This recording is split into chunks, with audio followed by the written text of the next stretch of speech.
Hello, good afternoon and welcome to Midday Live. My name is Wendy Lai. Coming up this afternoon.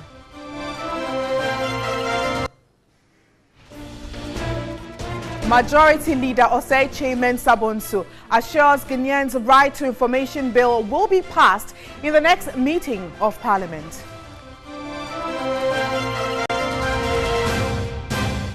Meanwhile, Right to Information Action Campaign Group questions government's commitment in passing the bill.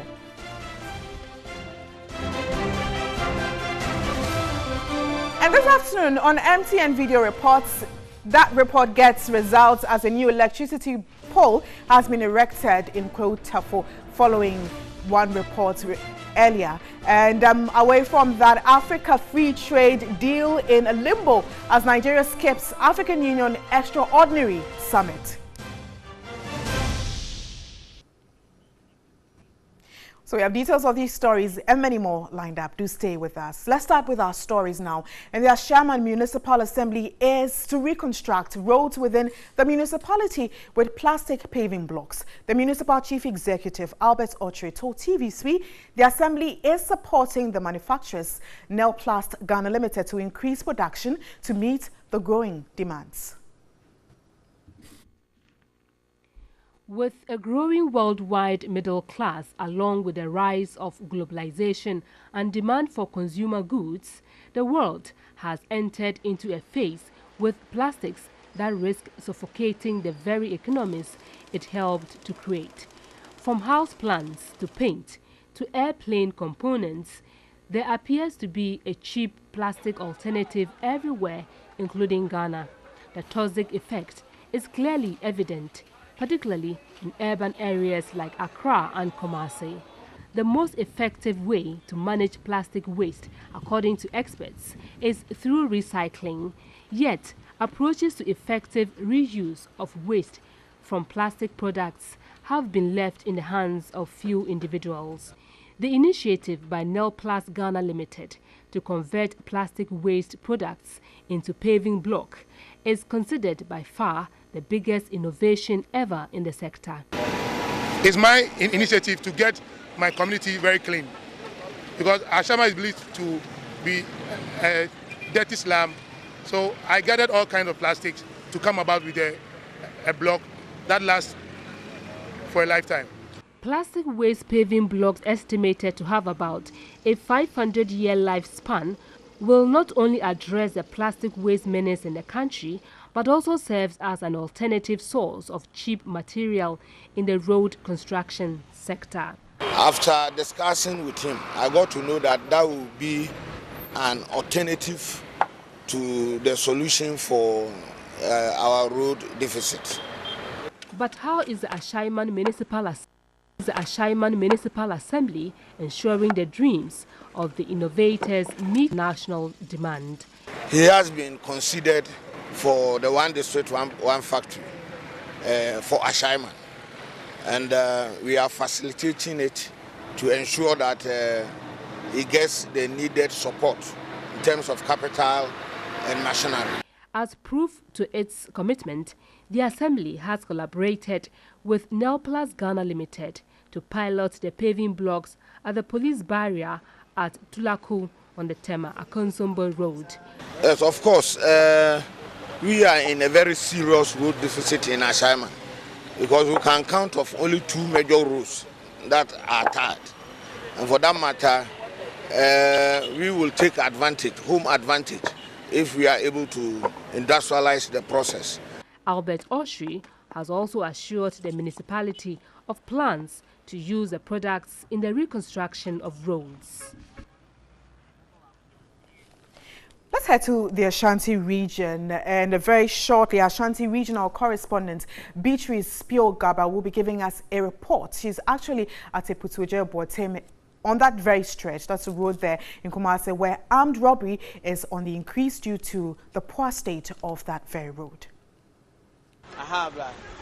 The issue of poor road network in some parts of the Ashanti region continues to be a worry to residents and commuters. Here in Abontem in the Bosomtwe district, the Abontem to Bekwai road is one of the poorest roads in the Ashanti region. The potholes cannot be described as potholes. It can't be described as manholes if you look at the depth of the holes in the roads. Residents here say that it's during the dry season, the dust here is too much, and during the rainy season too, traveling on this road is a Herculean task for them. I have a taxi driver with me here who will share his experiences with us. Me pacho mo amo kaka ewo ekwan we say so no how ben na mo fam. Oh yeah, how the bebre ekwan sin so to a problem we aba problem e my car no so yentimi fa anya adwuma da bia wo ya adwuma week a next week no che wo maintenance ye brepa it's momboaye na. Some passengers are also here and we want to speak to them as to how they struggle to get cars when they are in town and they have to come to their homes. Me pacho mo fi kroma e ba mo kwan ni ntia dan how na ya munya. How dey bebre me say me betina ha say 1 year na menyam. Me ayi me ba no me call your friends hospital. O mo ka kire me say be car me tina e kire na. Atwans na me ko no. E jampe me ma me sisi. Ma menya problem wo ho atwans o mo koye mo operation. Enti operation ni mu no me hanya how bebre wo ha say. Enti ha ne de estra mu a estra ban o meye man ni ehuna mane pa. Yes, I also have another resident with me here who has stayed here for close to over 10 years now. Eja what's na house be 10 years ni mo kwan wo hu sa anyem bia ya beye ni ye kakra amamu. Kwan de metra so no over 10 years ni. Me fi jachi he ya bosum ni ya under bosum trade district. But metra ha no kwan enye da ye like feeder rules om the grader no ma be grade su kakra. No ma jai be say aye potholes a ya ye no ye hwe enye yi ama amrobe take advantage maybe 5 is not more than 5 miles kra. Yeah. I also have another driver here who also wants to talk to us. Driver Wadaro Mamonso how by na musumo fem. Me pacho how mom dey will be pa we say na what bia your commentaries 2 times. Na what bia sika obenya nyina so the commentaries. Amina hu say da hai. Amina nso to a utoma na say na block car na block so nyina nsuo nko a je so de ko. Oh, ekwan nyina anye. E na kwan no so no mpenyifo no yesere omo. Yetua ye pipese wu a apolisi fo no mo je sika yetua road work income tax nyina yetua. Nso ka no de bia ye ko fitam. Enya maye akronfo so duro mo haye okwam. Edura na jo so aka passengers wa mo nya kamfo. Okay, so what the residents and the drivers here are saying is that roads here are very bad, and this road also leads to the Nkwanta SHS, one of the community schools that was established by then President John Mahama, and the school is in session, but because of the poor roads here, the residents are saying that it even affects attendance. You're still watching Media Live. Away from the Ashanti region to one trending story. And the Executive Secretary of COPEC, Duncan Amoah, has defended claims and insisted that BOST has engaged in an illegality and fraud. He explained that they have forwarded the issue to the special prosecutor to take the case up, which he described as Donkomi sale, the 1.8 million barrels of crude oil which was stored in the tanks of the Tema Oil Refinery. COPEC is seeking that the special prosecutor begins an immediate investigation to unravel the relationship that exists between the individuals engaged in the transaction and what was the motivation for such a poorly negotiated transaction. Of all the issues we raised, one about the sale, they haven't denied it. They only contest the numbers and say that it's not 1.8, it's 942,000. We are saying that our records point to 1.8 million barrels at all. BOST has suggested it traded off some of the barrels with AOT. That transaction, we are also interested. At what rate did they sell to AOT? Was it the same Donkomi value? Or for that transaction, Ghana realized market value for that transaction? We are also saying that there was some illegality occasioned, and it thus came as no surprise when Mr. Abdul Malik Kwekubakun pointed out that his documents could confirm that BB Energy was applying to NPA in December. Check the dates. It bought the crude in September, October, November. In December, it was asking for permits. The permits that BOST says BB Energy doesn't need, BB was applying to get it from NPA, and it has been declined. The illegality is still there. We discussed a $2 discount, which they have not been able to refute, except to say that they could have sold it even for a worse figure, -5. And so because they didn't sell for -5, they sold for -2. We should clap for Bust. And that Bust has saved us 2.8 million. Barca didn't score Chelsea 10. So Chelsea should be very happy that 7 goals at least were retained somewhere. I'm sure Chelsea will be in the semi-finals by now. This is the sort of ridiculous explanations they put on paper and write English to cover up. We are referring this matter immediately after this press conference to the Office of the Special Prosecutor for further investigation and prosecution of these officials if indeed whatever the motivation was anything but the interest of Ghana.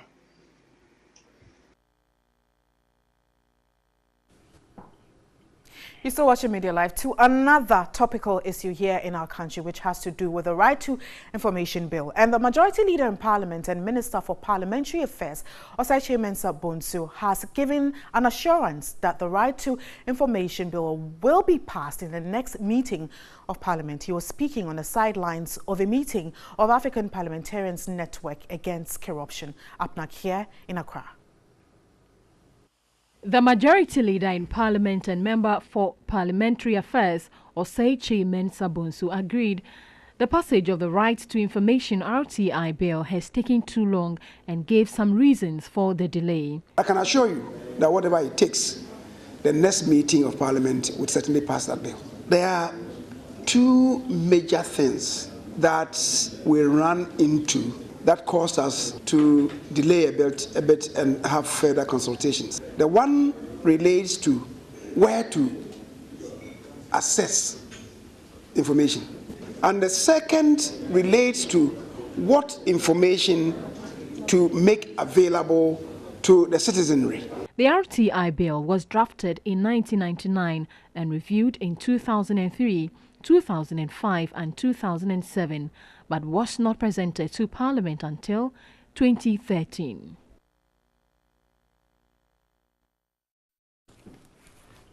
And the Right to Information Action Campaign Group is questioning government's commitment in passing the Right to Information Bill. A leading member of the group, Kofi Bentil, tells TV3 government will be treated as an enemy of democracy if it fails to pass the RTI bill.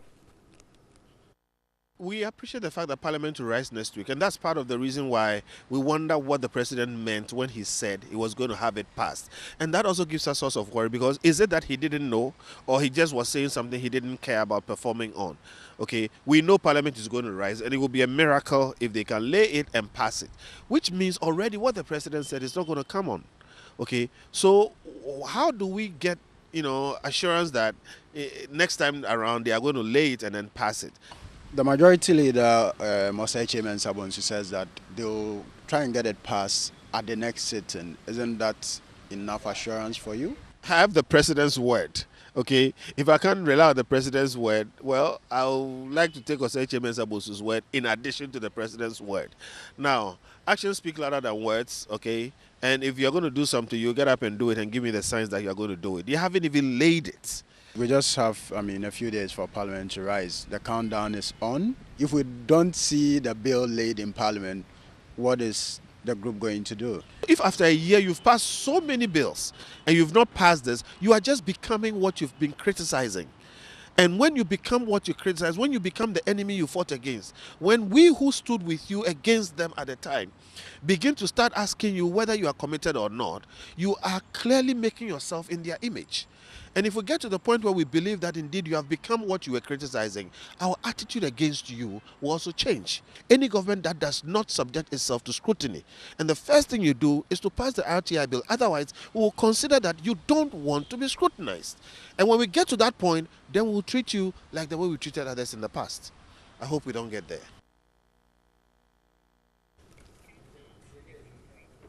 So this conversation on the Right to Information Bill has come up over and over again. Now, we have some bit here just to take you through what exactly has happened so far. And the timeline is that in 1996, the Institute of Economic Affairs, as the IEA, initiative and drafts, and it's been there for 22 years now. This is when it started. In 2003, 2005, 2007, government's draft review started and started working on it. In 2010, it was taken to Parliament. In 2012, the bill lapsed and was relayed in 2016. Fast forward 2017, final days of the 6th Parliament, an effort by the then Majority Leader Alban Bagbin to have the legislation passed was not successful following the objection by the then minority, which is in government now. And the question on the minds of many Ghanaians and the coalition that have worked on this over and over again is, when will the bill pass? We'll be bringing you some more of this shortly and as well in our subsequent bulletin. Now let's get to one story, and television gets results. Our MTN video reports this afternoon is from Otema Kwachi's report on the electricity pole on the verge of collapse, which has been replaced.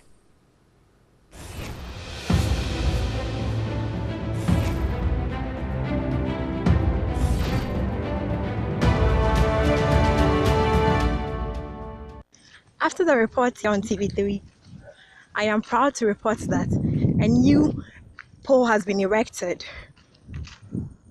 We now feel safe here. We say thank you to TV3 and the Electricity Company of Ghana. Lives and properties have been saved. Reporting from Kwautafo, Otema Kwache.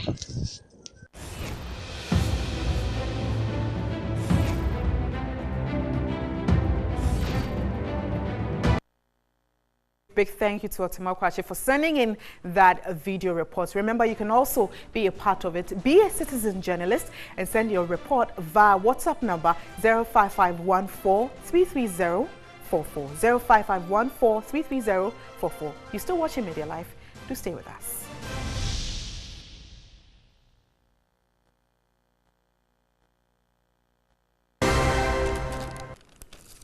Good afternoon. Let's do business once again. And the Institute of Chartered Economists Ghana has urged governments to use an enhanced Marshall Plan approach to the Ghana Beyond Aid agenda. The institute noted Ghana Beyond Aid is not achievable in the short term. There is a need for government to make use of low-cost local and foreign funds and technology for development. At a round-table discussion, a fellow at the Institute of Chartered Economists Ghana, ISEG, Dr. Emmanuel Akwasam, said though development was possible in Ghana, it requires a lot of efforts. The efforts, he noted, are in the form of quality human capital, funds, and a comprehensive plan. He indicated timelines are necessary for the Ghana Beyond Aid agenda. In the interim, our effort to secure the Marshall Plan is what must be sought after. In our current state, it will be impossible for us to say that we are weaning ourselves off completely from aid. Technology must come from America and other European countries to assist us get to the level that we have to get to. But it must come at a very low cost. A research fellow of ISEG, Patience Maushi Jikonu, said inadequate revenue mobilization has been a major challenge to the country's quest to develop after 61 years of independence. She recommended the widening of the tax net. With a population of about 30 million, statistics tell us that over 60% of the population are economically active. But out of this 60%, only 15% are taxpayers. So what about the 45%? What are they doing? Have we thought about widening the tax net, or rather putting more pressure on the people who are already paying their taxes? Dr. Alice Constance Mensah noted an educational system inherited from the colonial masters has not helped in skills development. The research fellow at ISEG recommended a lot of attention must be on technical and vocational education and training and be linked to industry. In line of education, after independence, there has been tremendous improvement. But the issue here is, what has education brought into the economy with respect to development? We have a lot of graduates who are unemployed simply because they cannot fit into the job market as at now. The topic for the discussion was a critical review of the obstacles to socio-economic development and the way forward. In still on business, Ghanaian tertiary students have been cautioned against being pure academics at the expense of developing employable skills, competency and creativity. Executive Director of Dion and Nord International, Dr.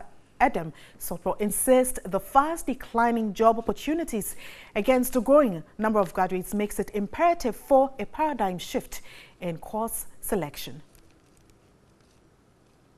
At 6.51% from 1992 until 2016. Unemployment reached an all-time high of 10.36% in 2000 and a record low of 3.6% in 2006. With Ghana's population expected to hit over 30 million in 2020, experts say unemployment is likely to get worse if steps are not taken to fix the defect in the system. This trend, according to the Executive Director of Dion and Nord, Dr. Sopo, can only be reversed through pragmatic steps from everyone. Always be ready, willing and able to fit into other areas. So always be versatile. Have other skills so that at the end of the day, you can be useful in wherever you find yourself. It is very, very important. She challenged students to research into themselves to build their future on skills acquisition. The world today is a global village. And if you have English, if you can speak English and you can speak French, or you can speak Chinese, Spanish, or you can speak German, some other language, you would have been putting yourself ahead of the others. Dean of Faculty of Accounting and Finance, UPSA, Dr. Raymond Jiwonu, deplored the growing concerns over lack of integrity among some professionals and wants a change. We need graduates who are guided by a sense of what is moral and is immoral. Graduates who refuse to compromise their principles and choose to build their integrity accounts. He urged the students to become agents of that change by keeping to best practices at all times. The 2018 Faculty of Accounting and Finance Professional Week celebration was on the theme Raising Professionals with Integrity for National Development. And that's all for business this afternoon.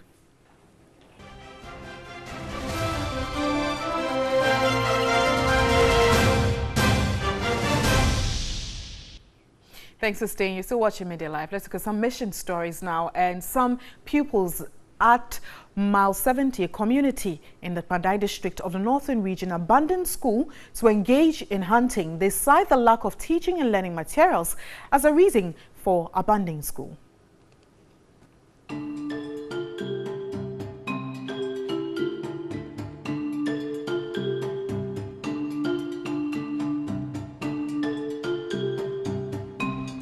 Mile 70 is densely populated. Poverty is rife. Some children are not in school. Hunting is what they do. It's a sunny Monday afternoon. Some pupils are returning from their hunting expedition. They have spent more than 5 hours, but had no catch. Frustration is therefore high.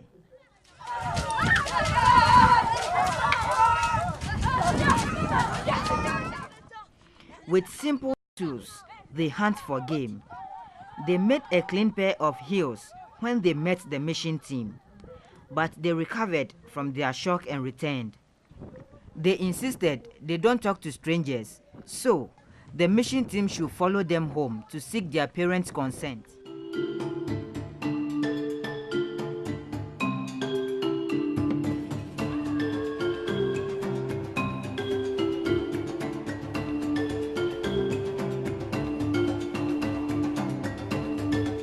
They claim they support their parents with the benefits from their hunting. I learned you've not been learning at home. Why? Master, we don't have books. Our parents do not have money. They will go and take yarn and go and sell. The money is not many. Then they should use it to buy books for us. An opinion leader of Mile 70 claims the child hunters do not inform their parents about their hunting activities. I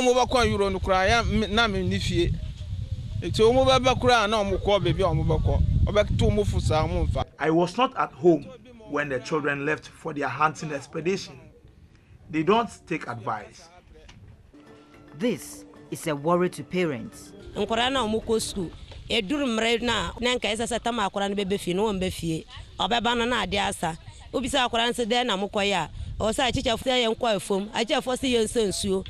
Teachers have also been exploiting pupils in their farming activities, so they sometimes don't come home early after school. The pupils get tired, so they don't learn at home. The assembly member for the area holds an opposing view. He said, although the district lacks funds to improve education, much is being done.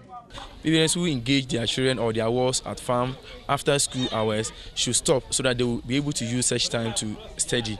In fact, some parents, I would not want to say they are not responsible, but they have not given much time to their children's education. This is because you see children going to the bush. Parents will tell you they are not aware, but where has the child left before going to the bush? When the child brings this animal, the child will bring it to the house. Do you question the child, where did you get such an animal? Or where did you get such a thing? They don't. The Pandai District Education Office, though close to the Mile 70 community, officers are not aware of the situation. District Chief Executive for Pandai, Emmanuel Tatablata, assures of resolving the issue. I am trying to organize a group of people that I think even after holidays, if they can organize some small classes for some of the children in some of the areas that I think they lack some basic amenities. I have spoken to the director and also the exam officer to see how best he can also assist me as the DC, that when I succeed in this, it is not me, but it's the district. Learning at home is hindered by parents' inability to support their wards with books. What they have been alleged, I don't want to say it is false, but I think it is not true. Because if they say because they don't have electricity to learn at night, and I don't think going to hunting will solve the problem. The District Assembly has a huge task in stopping this practice. Stanley Niblewu, TV3 News, Mile 70, Pandai. And still on education, but to some refreshing news, the Australian High Commission in Accra has responded to the call for urgent infrastructural and other needs of the Kwame Ntoh Basic School in the Kwapim South District of the Eastern Region. This follows TV3's reportage on the effects of lack of teachers and infrastructure on educating children in the community in June last year. The Kwame Ntoh Basic School was built by the Kwame Ntoh community in support of the Kwapim South Assembly. The community engaged 2 untrained teachers to teach the children. Following TV3's story on the plight of the school in June 2017, the Ghana Education Service absorbed the school and has posted 3 teachers there. We thank the TV3 crew for that intervention, that strong advocacy that also have helped to yield this particular result. The Australian High Commission, through ARC Development Organisation, has also supported the school by providing a storeroom, dining hall and a kitchen. Well, we have an emphasis in our aid program, in our development program, on helping children and education. And so this project fitted very nicely because it's helping the local community and the local children get a good education. A bit over 60,000 Australian dollars, and that's about what we paid for, about 55,000 Australian dollars, which is about 120,000 Ghana cedis. The school has also been provided with a 10-seater toilet facility, a well and playing facilities. In addition, the school has been walled with a fitted gate. District Coordinating Director at the Akuapem South District Assembly, Okufu Bwedi, says the assembly will later this year provide the school with desks and build more classrooms in 2019. The next request will add another 3 classrooms so that we'll build it up until we get to basic 6. In our budget, we have provision for furniture for district-wide schools, meaning every school that is in need of furniture, we are going to provide this year. We'll provide a lot this year, and we'll consider farming too. Deputy Director at the Akuapem South District of the Ghana Education Service, Lawrence Asigbe, says 2 more teachers would be posted. The Ministry of Education is recruiting teachers and also posted to the district. Then also we make onwards and posting to the schools. So very soon the teachers, the community school will be staffed by the teachers. So for that one, they don't have problem. They have a multi-grade class with the P1 and the P2. So that's the challenges we are facing as a directory. So we are appealing to the corporate organization to come to the aid of the community. And the community also required to help in that direction to complement the effort of the stakeholders and then the government. A resident and an opinion leader, Philip Osafwa Samoa, was grateful to TV3, the ARC organization and the Australian High Commission. He, however, says the community, whilst awaiting the assembly to provide more infrastructure, may turn the current facilities provided into classrooms. Our young kids are coming, so we need, they are about 100 as at now, so we need more classroom to be added through any organization. So far as we have this canteen, we can't let the canteen stay, or the canteen will be lie down for maybe food and then this thing, but we can turn it to classroom, and then later when we have another facility, we can use it for their canteen and then their stores. Despite the intervention, the school still needs infrastructural development to prevent young children from walking 2.5 kilometers to Abuadaka, the next community, to continue school after primary 4. So watching Midday Live, and let's go back to the Right to Information Bill. And the RTI Campaign Coalition has taken its campaign to the streets, sharing leaflets for the public to support its efforts. The countdown is still on, and the expected deadline for the Right to Information Bill to be laid in Parliament is come Friday, March 23.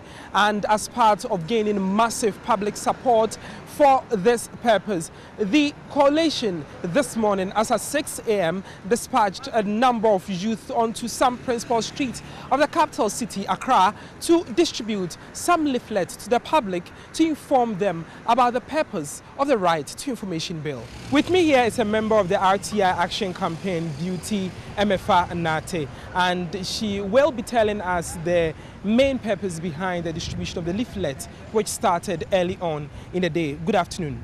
Good afternoon. So last week there was a press conference to let the world know about the countdown and why the bill should be passed. And why are you now going around distributing leaflets? Okay. Thank you very much. We have to distribute the leaflets to remind the president that what we talked about, we really mean it. And we are also trying to get citizens involved in this campaign, because every citizen has to be part of this campaign. RTI is for the citizens. It is not for politicians, it is not for government, it is to the benefit of citizens. So it is important that every Ghanaian understands what we are doing. We are sharing messages for them to understand and also join the campaign. And the hashtag we have for every Ghanaian to join this campaign is Pass the RTI Bill Now. So we know somewhere last week Parliament responded to the call that if anything at all, probably supposed to be after Easter. What is your response to that?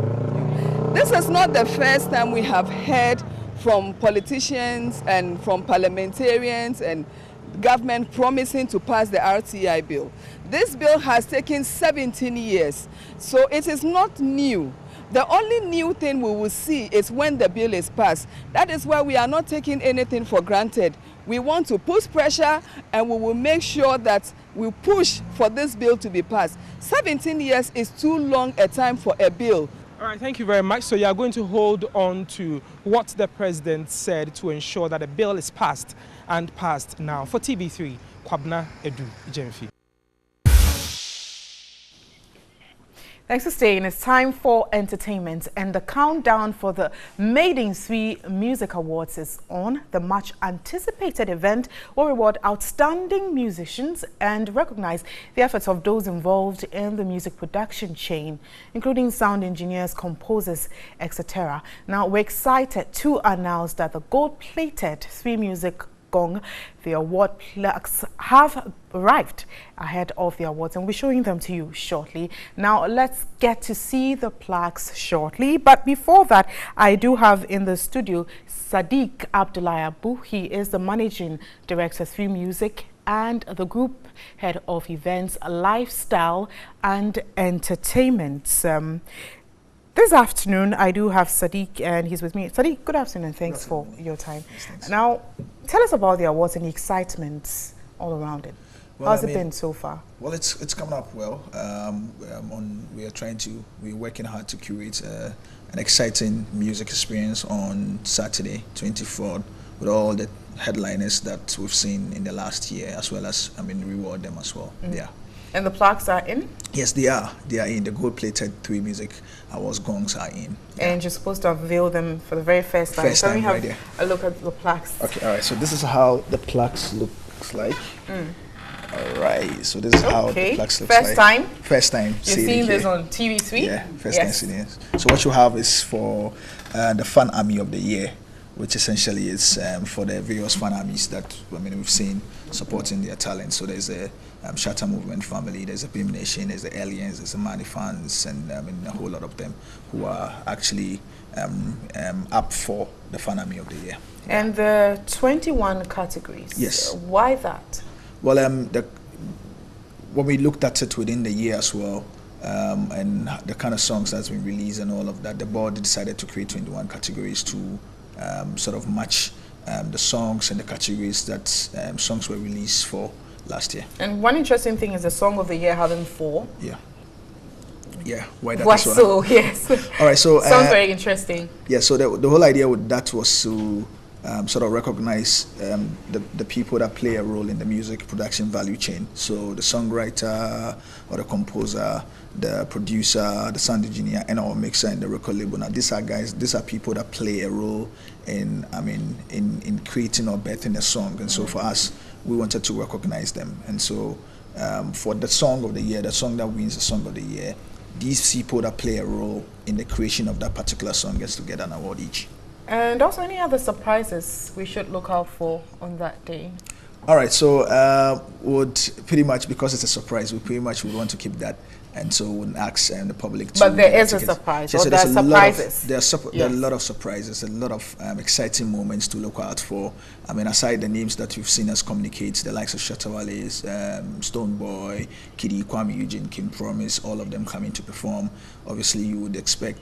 There are some bits and pieces of surprises that you should expect. Okay, and so these are some of the videos rolling. Yeah. That's for Song of the Year, Fancy. Yes. And then also Song of the Year, Joe Metal. Yes. Bononi. Yeah, so for Song of the Year, we have Shatawale's Ayo, Stonebwoy's My Name, Joe Metal's Bononi, Kwame Eugene's Angela, Kiddy's Odo, King Promise, Oh Yeah, Fancy Gadam's Total Cheat, Sarkodie's Sarkodie and Runtown, and then we have Kofi Kinata. There's a lot of them actually. Running for up for the Song of the Year. So if any of these songs win, the award is 4 awards that would go to them. So one goes to the artist whose voice appears in the song, the songwriter of the song, the producer of the song, as well as the songwriter, as well as the sound engineer and or mixer. So everybody gets recognized. Everybody gets to get a plug. Now, this will be telecast live. Yes. And Media General has a big role to play in this. Exactly. Yeah, so Media General is the exclusive media partner of the 3 Music Awards, and so the 3 Music Awards will be broadcasted live on TV3 on Saturday. It will as well be broadcasted live on 3FM as well, and then on social media and online. Yeah, so across all the Media General platforms. Now, one name that can never be forgotten is Ebony. Yes. And her nominations. What has become of that? Well, so Ebony is still up for other categories she was nominated in. Female Act of the Year. Her song, Sponsor, is also in the Song of the Year as well. And so one of the things you should look out for is the big Ebony tribute that's going to happen.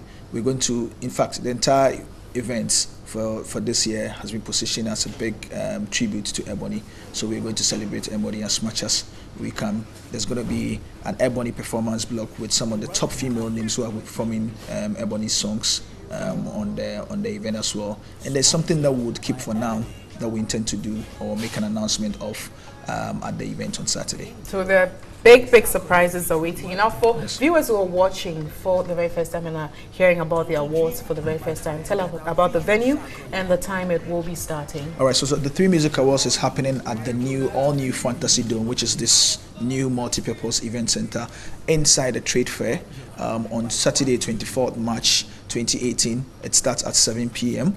at the all-new Fantasy Dome. All you need to do is get your tickets at either Kuala, Maxmart, Bachona Total, Enda at the Accra Mall, or you can buy it online at ayatickets.com or call the hotline. And then once you've gotten your ticket, just make your way to Trade Fair. When you get to Trade Fair, after the main entrance, look out for the Round Pavilion.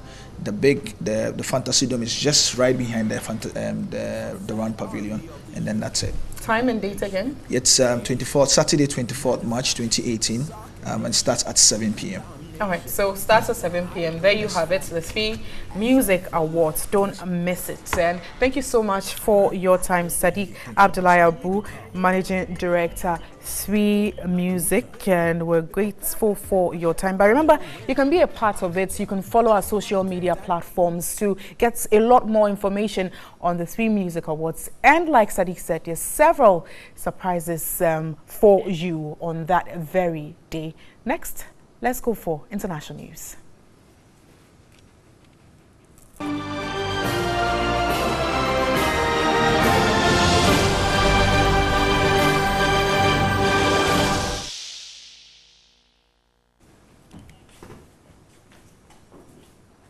All right, and we'll bring you a wrap of some international stories.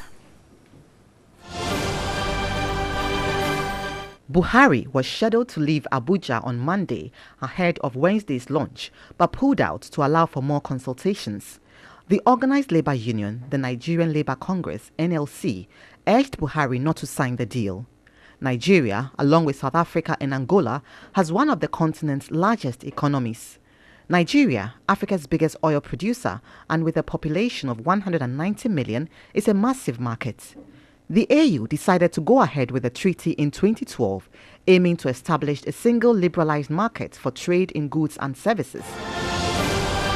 US President Donald Trump has been warned by fellow Republicans against interfering in Special Counsel Robert Mueller's investigations. It came after he attacked Robert Mueller's inquiry into Russian interference in the 2016 US presidential election. In tweets at the weekend, President Trump reiterated that there had been no collusion between his team and Russia and called the probe a witch hunt. He added that it was dominated by hardened Democrats. Mueller, a highly regarded former head of the FBI, is a Republican.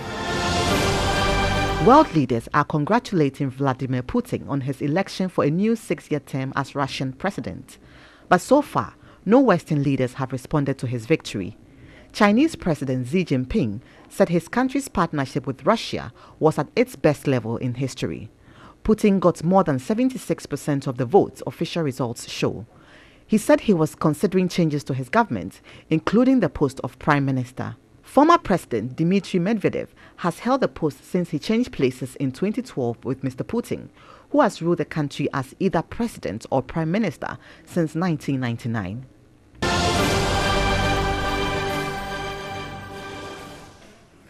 And that'll be all for this afternoon. Thank you so much for joining us on Midday Live. My name is Wendy Lai. Enjoy the rest of our programs. Thanks for watching.